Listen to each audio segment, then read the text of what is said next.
মুহূর্তে আমরা যে পেঁয়াজু, আলুর চপ, বেগুনি, হ্যাঁ এগুলো খান আপনারা? রুয়াবজার শরবত খান নাকি? এই যে সাজায় রাখা হয় ডিজাইন করে, এইগুলো রেখে যখন দোয়া করেন, এই দোয়াটা আল্লাহ শুনে খুব।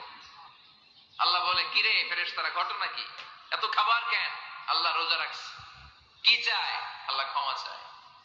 তো খায় না যে তৃষ্ণার, তো আল্লাহ আপনার ভয়। আমার দেখছে না, আল্লাহ আপনারা দেখে নাই। জান্নাত দেখে নাই, আমার জাহান্নাম দেখেছে। আল্লাহ কিন্তু জানে, তারপরে ফেরেশতাদের মুখ থেকে বের করা হবে। সুবহানাল্লাহ পড়ে। আমার জাহান্নাম দেখেছি কিনা বলো। ফেরেশতারা বলে, না জাহান্নাম দেখে নাই। আমার জান্নাত দেখেছে কিনা বলো। জান্নাতও দেখে নাই, কিছুই দেখে নাই, আপনারও দেখে নাই। আল্লাহ এবার খুশি হয়ে যাবে।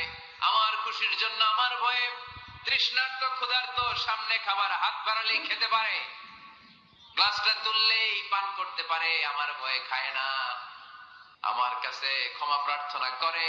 এখন আমার বান্দা যা দোয়া করবে, বান্দার সব দোয়া আমি কবুল করে নেব।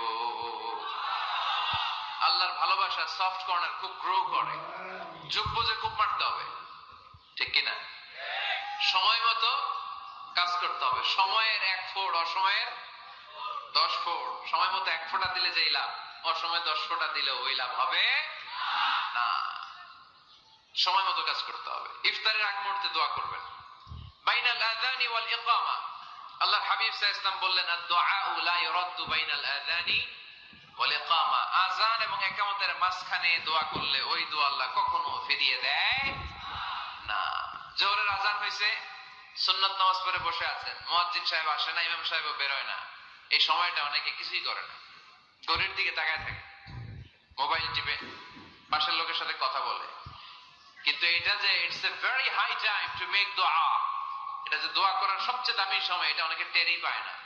ইউসুফের খিলের ভাইয়েরা, আপনাদের মনে থাকবে তো, আযান ইকামতের মাঝখানে সময় পেলে কি করবেন?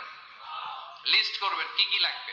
আল্লাহ আমার টাকা লাগবে, আল্লাহ আমার পয়সা লাগবে, আল্লাহ আমার স্বাস্থ্য খারাপ, সুস্থতা লাগবে, আল্লাহ আমার ছেলে নাই, ছেলে লাগবে, আল্লাহ আমার মেয়ে নাই, মেয়ে লাগবে, আল্লাহ আগামী ইলেকশনে আমি দাঁড়াইতে চাই, আমার তুমি চেয়ারম্যান বানাই দিও।